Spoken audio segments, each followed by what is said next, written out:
Vamos agora para o módulo seguinte, Livro e a Vida Continua, capítulo 10, de nome Evelina Serpa. O assunto, trancas mentais. É muito interessante esse capítulo em que a Evelina, sabemos todos nós, a Evelina é uma personagem que desencarnou, viveu em São Paulo, deixou o mundo corporal e ela não tinha noção que ela já tinha desencarnado. E havia uma grande dificuldade da Evelina entender que ela deixou o mundo material, ela deixou o mundo corporal. E até que ela foi levada, ela se reportou isso na vida espiritual, ao médico chamado médico Ribas, em que explicou para ela uma série de valores da vida. E, segundo o mentor Ribas, no livro E a Vida Continua, capítulo 10, de nome Evelina Serpa, a Evelina, ela tem uma característica que pode ser uma característica de cada um de nós, chamada trancas mentais. O que seriam isso? Essas trancas mentais é quando nós não possibilitamos a renovação do espírito. Nós criamos prisões invisíveis, prisões emocionais, nós ficamos estagnados dentro de um circuito mental fechado. E essas fixações, essas ideias que nós não conseguimos superar, tais ideias podem ser conceitos equivocados diante da vida, uma noção que a vida somente é uma relação corporal, eis aí uma tranca mental, isto é, eu só identifico pessoas através de corpos, que é uma grande ilusão isso. Nós somos espíritos. E existem também mentalidades que defendem o materialismo, uma vida única. Eu não consigo perceber, eu não consigo deslumbrar que existe a vida espiritual. Eis aí uma tranca mental. Então, trancas mentais são assuntos interessantes em que eu estou vivendo prisões criadas por mim mesmo.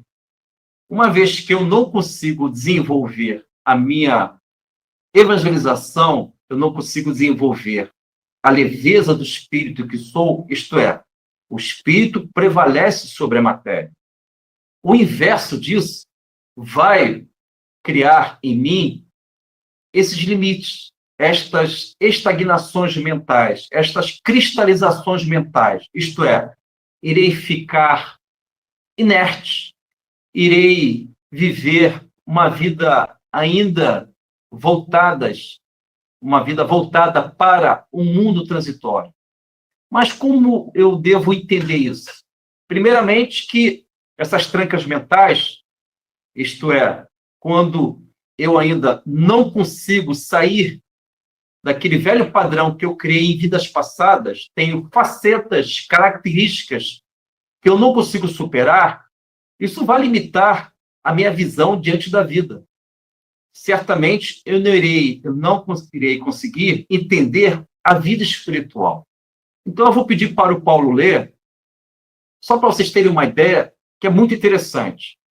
Essas trancas mentais, elas vão criando em nós uma percepção limitante. Eu só percebo a vida associada ao mundo material. Lembra um pouco o perfil mental de Tomé, trazendo o Evangelho do Senhor Jesus. O Tomé, que é um perfil mental de uma parte da nossa humanidade, só acredita naquilo que ele possa perceber. Ele tem que ter visibilidade da verdade, que é um grande equívoco. Então, se a minha relação corporal prevalece diante das minhas relações espirituais, isto é, a minha natureza corporal sobrepõe a minha natureza espiritual, naturalmente, eu estou encarcerado, eu estou criando esta prisão, essas trancas mentais, eu estou impossibilitando de me renovar, uma vez que eu limitei os meus conceitos, eu fiquei simplesmente limitado em termos de definição de vida, em bases, materialistas. Seu Ribeiro levantou a mão, seu Ribeiro? Acredito que alguém levantou a mão. Não sei se o seu Ribeiro levantou a mão, alguém... Bom, vou continuar. Qualquer coisa pode... Fique à vontade. De qualquer maneira, olha que interessante.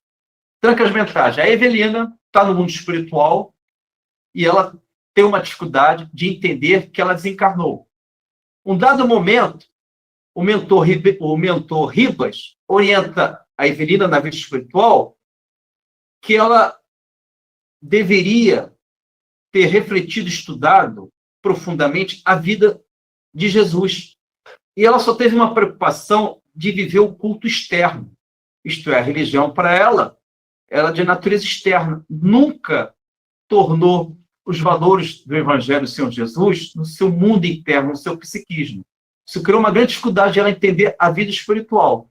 Um dado momento, ela conseguiu dissolver, desfazer essas trancas mentais. E ela percebeu a beleza da vida espiritual. E ela teve uma sensação que ela perdeu a existência, porque ela ficou somente...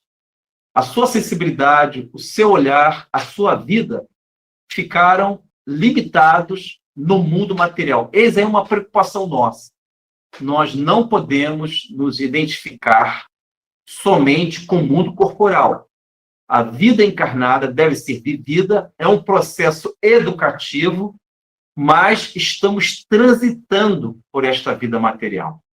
E quando nós vivemos as influências da matéria, as influências do mundo corporal, sem entender que existe a vida espiritual, nós iremos incidir no item da questão do Livro dos Espíritos, a questão 101, em que Allan Kardec classifica os espíritos imperfeitos como aquele que se deixa influenciar pela matéria. No item 101 diz o seguinte: espíritos imperfeitos, predominância da matéria sobre o espírito. Já na 107 do Livro dos Espíritos, diz o seguinte: bons espíritos, predominância do espírito sobre a matéria. E na questão 112, diz o seguinte: espírito puro, nenhuma influência da matéria. Estas trancas mentais, elas determinam a influência, a predominância da matéria sobre o espírito. Porque eu limitei minha visão. Eu não consigo perceber a vida espiritual em plena reencarnação. Eu estou defendendo em atitudes, em ações, o materialismo. Eu me sinto corpo, mesmo sabendo que eu sou imortal. E todos estes comportamentos, estas ideias, estas concepções, elas vão aprisionando o meu espírito numa vida, numa visão limitada. Seu Ribeiro, fica à vontade. Seu Ribeiro, se eu levantar a mão, fica à vontade, caso o senhor queira falar. Bom, Paulo, você pode ler a questão 101 do Livro dos Espíritos, por favor? Um pedacinho, né? Que ela é enorme, né? É um pedacinho, só a primeira parte. Paulo, pede para o seu Ribeiro ligar o microfone. Ele acho que não está conseguindo ligar o microfone.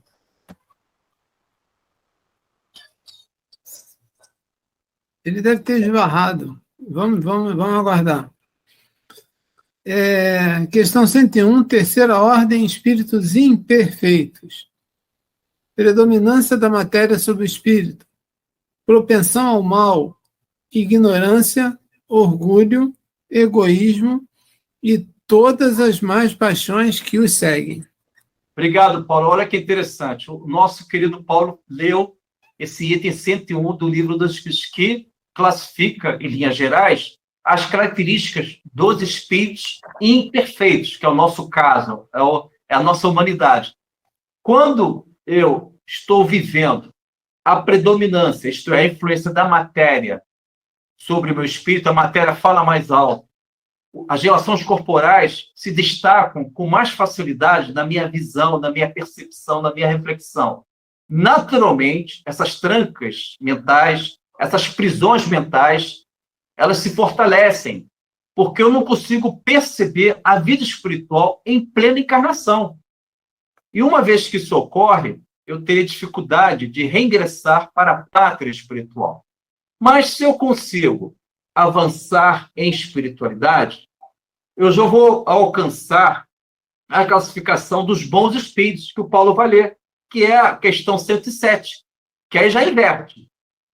Justamente a predominância do espírito sobre a matéria. Aí eu já percebo a vida espiritual mesmo em plena encarnação. Eu sinto algo a mais de uma vida puramente carnal. Eu tenho necessidade de viver a minha imortalidade em plena reencarnação, porque o espírito, ele sobrepõe a matéria. Tu pode ler, Paulo, 107 do Livro dos Espíritos, por favor. Segunda ordem, espíritos bons. Características gerais. Predominância do espírito sobre a matéria. Desejo do bem. Suas qualidades e seu poder para fazer o bem estão na proporção do grau a que chegaram. Alguns têm ciência, outros a sabedoria e outros a bondade.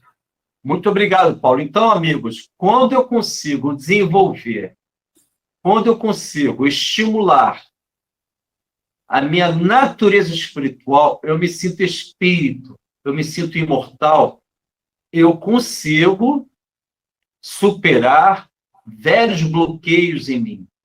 Eu consigo suplantar algumas facetas, características que limitam, que aprisionam o meu espírito numa visão puramente corporal.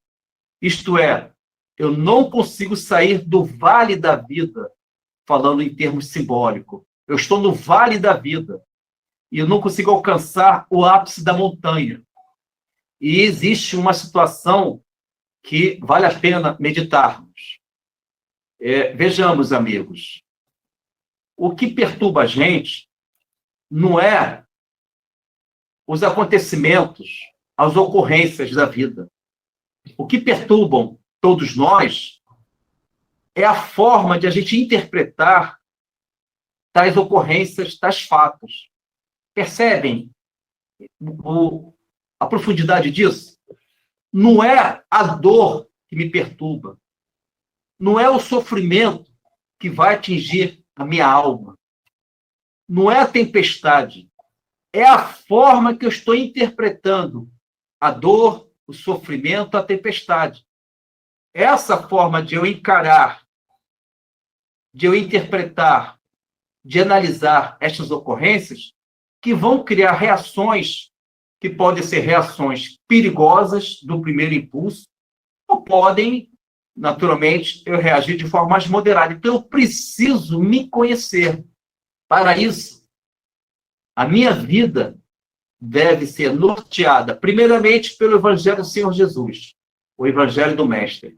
E Jesus falou algo importante para que eu possa superar essas trancas mentais, essas prisões mentais, que são ideias, que são mentalidades que eu estou sofrendo justamente por faltar em mim esse toque da luz, esse toque da orientação do nosso Mestre Jesus. Então, olha que interessante, Jesus, sabendo que todos nós vivemos essas prisões emocionais, essas fixações mentais, Jesus apresenta, de forma muito sábia, uma orientação. Está no Evangelho de Marcos, assim eu acredito. Ele diz o seguinte: em verdade vos digo, se o grão de trigo, ao cair na terra, não morrer, ele fica só. Mas se morrer o grão de trigo, produz muito fruto. Olha que interessante.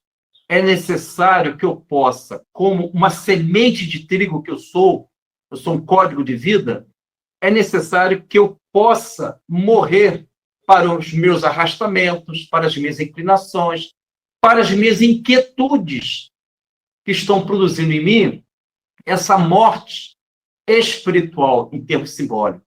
Uma vez que eu venha a morrer, superar esse passado, estes arrastamentos, eu consigo produzir frutos, isto é, eu estou germinando, eu estou desabrochando em mim esses talentos espirituais.